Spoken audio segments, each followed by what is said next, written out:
নমস্কার বন্ধুরা, আপনাদেরকে আমাদের চ্যানেলের আরেকটি নতুন গুরুত্বপূর্ণ আবহাওয়া আপডেটে আন্তরিক অভিনন্দন এবং স্বাগত জানিয়ে আগামী কয়েকদিনের বিশেষ আবহাওয়া সংক্রান্ত গুরুত্বপূর্ণ তথ্য, পাশাপাশি যে আগাম সতর্কতা জারি করা হচ্ছে, ঘূর্ণিঝড় যে আসতে চলেছে আবারও মে মাসের ন্যায় প্রত্যেক বছরের মতো এবছরও বাংলা তথা বাংলাদেশে পাশাপাশি পশ্চিমবঙ্গেও বিপর্যয় ডেকে আনতে পারে বলেও কিন্তু আশঙ্কা করছে হাওয়া অফিস, যা সম্পর্কে সম্পূর্ণ ওয়েদার আপডেটটা আপনাদের সঙ্গে তুলে ধরার চেষ্টা করব। অবশ্যই করে ভিডিওর সঙ্গে থাকুন।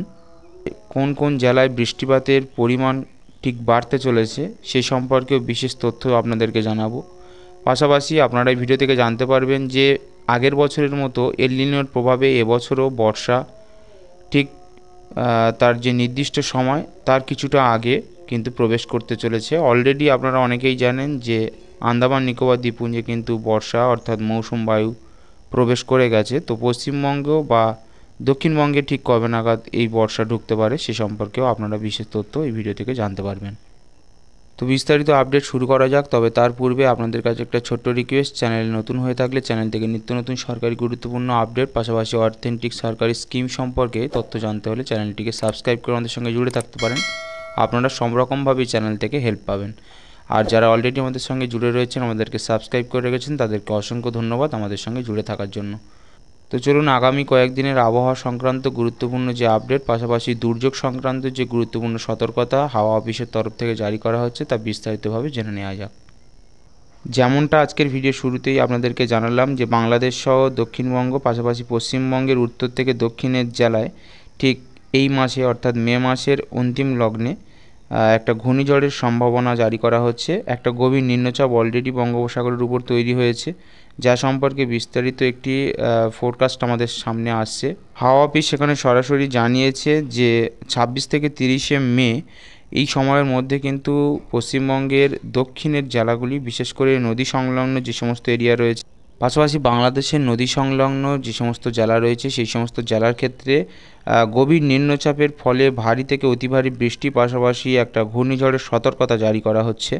যেমনটা বিস্তারিত বুলেটিনে আমরা দেখতে পাচ্ছি যে ঘূর্ণিঝড়ের সম্ভাবনা আবারও 26শে মে 2025 উত্তর পূর্ব বঙ্গোপসাগর ও তৎসংলগ্ন উত্তর বঙ্গোপসাগরে একটি নিম্নচাপের সম্ভাবনা রয়েছে, যা পরবর্তীতে শক্তিশালী হওয়ার সম্ভাবনা রয়েছে। সিস্টেমটি পরবর্তী পর্যায়ে শক্তিশালী ঘূর্ণিঝড় আকার ধারণ করবে এবং অতি গভীর নিম্নচাপ বা ঘূর্ণিঝড়ে পরিণত হয়ে দক্ষিণ পশ্চিম বাংলাদেশ থেকে উত্তর ওড়িশার মধ্যভাগে বা মধ্যস্থল অতিক্রম করতে পারে।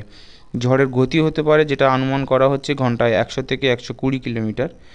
এর জেরে 28 থেকে 30শে মে সময়টা একটু আপনারা দেখবেন যে 28 থেকে 30শে মে এই সময়টার মধ্যে কিন্তু পশ্চিমবঙ্গের নদী সংলগ্ন জেলা, সেটা উত্তর 24 পরগনা, দক্ষিণ 24 পরগনা থেকে শুরু করে নদিয়া, কলকাতা, পাশাপাশি বাংলাদেশেও কিন্তু এই 28 থেকে 30শে মে এই সময়টার মধ্যে প্রবল ঝড় বৃষ্টি, কোথাও কোথাও ভারী, মাঝারি এবং অতি ভারী বৃষ্টির সতর্কতা কিন্তু জারি করা হচ্ছে হাওয়া অফিসের তরফ থেকে। এখন আসি ঠিক কবে নাগাদ বর্ষা দক্ষিণবঙ্গে তথা পশ্চিমবঙ্গে প্রবেশ করতে পারে। যারা বর্ষা চাষের সঙ্গে যুক্ত সেই সমস্ত চাষি ভাইয়েরা উপকৃত হবেন এই তথ্যটি জানতে পেরে, কেননা বর্তমানে কিন্তু বীজ ধান রোপণ করার সময় এসে গেছে বা তারা এই বর্ষার আগমনের উপর নির্ভর করেই কিন্তু তারা বীজ ধান রোপণ করে। সেক্ষেত্রে তাদেরকে জানাবো গত 13ই মে থেকেই ভারতের বর্ষার দোরগোড়ায় এসে গিয়েছে 13ই মে। তো বঙ্গোপসাগরে একটি অংশ, যেটাকে আন্দামান নিকোবর দ্বীপপুঞ্জ বলেই আপনারা চেনেন, সেই আন্দামান নিকোবর দ্বীপপুঞ্জে অলরেডি কিন্তু বর্ষা প্রবেশ করে গেছে, ঝড় বৃষ্টি শুরুও হয়েছে। এবার শ্রীলঙ্কা ও মালদ্বীপ হয়ে ভারতের মূল ভূখণ্ডে বর্ষা ঢোকার পালা। সাধারণত 4 জুন থেকে কেরলে বর্ষা প্রবেশ ঘটে। এবার মে মাসের শেষ সপ্তাহেই সেখানে শুরু হবে বর্ষার বৃষ্টি, অর্থাৎ প্রত্যেকবারের মতো তার যে আসার সময় রয়েছে বর্ষা, তার কিছুটা আগে এবছরও কিন্তু আগের বছরের ন্যায় বর্ষা আগাম কিন্তু ঢুকে যাচ্ছে। শুধু কেরলে নয়, ভারতের আরও বেশ কয়েকটি গুরুত্বপূর্ণ অংশে বর্ষা ঢুকবে মে মাসের শেষেই, এমনটাই সুখবর দিয়েছে হাওয়া অফিস। পাশাপাশি যা জানানো হয়েছে, আগামী 2 সপ্তাহের আবহাওয়ার পূর্বাভাস দিয়েছে মৌসুম ভবন। পূর্ব ভারতেও মে মাসের শেষেই ঢুকবে বর্ষা। তো 22 থেকে 24শে মের মধ্যে কেরলে প্রবেশ করবে বর্ষা। 25 থেকে 27শে মে সেখানে ভারী থেকে অতি ভারী বৃষ্টিপাত শুরু হয়ে যাবে। তবে স্বস্তি কেবলমাত্র কেরলের বাসিন্দাদের জন্যই নয়, উত্তর পূর্ব ভারতের একাধিক রাজ্যেও মে মাসে স্বাগত জানাবে বর্ষাকে, অর্থাৎ নির্দিষ্ট সময়ের আগেই সেখানে কিন্তু বর্ষা প্রবেশ করছে।